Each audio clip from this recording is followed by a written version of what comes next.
এখান ধরে টানে ওখান ধরে টানে কি খবর আছেন ভালো? আসসালামু আলাইকুম। আজকে 500 পরিবারের মাঝে সেহরির আইটেম বিতরণের পঞ্চম দিন। আজকে আমরা 5 জনকে দেব এবং সেখানে আপনাদেরকে একজনের বাসা নিয়ে যাচ্ছি। চলুন। দাদু কি খবর আছেন ভালো? সুপ্রিয় দর্শক, আমাদের এলাকার খুব পরিচিত এক মুখ, সবাই এনাকে প্রচন্ড মানে খুব ইয়ার্কি করতো। ইয়ার্কি মানে এনার সঙ্গে সব সময় একটা সবার মধুর সম্পর্ক। হ্যাঁ রাসুল দাদু সবাই এটা কোটে ওটা কোটে এখান ধরে টানে ওখান ধরে টানে তো যাই হোক, শত দুঃখের মাঝেও উনি হাসি খুশি প্রাণোচ্ছল একটি মানুষ এবং তার কাছে আমরা আজকে আমাদের সেহরির যে আইটেম সেটি পৌঁছে দিতে এসেছি।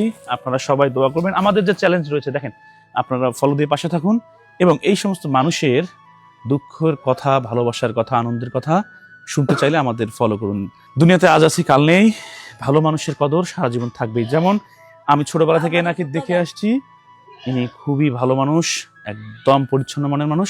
সবাই দোয়া করবেন এনার জন্য। হ্যাঁ দোয়া করেন সবার জন্য। ঠিক আছে, মুইয়ের একটা ব্যথার একটা তেল আলা পাঠিয়ে দিন, যেটা সেটি ব্যথা মানুষের দিন।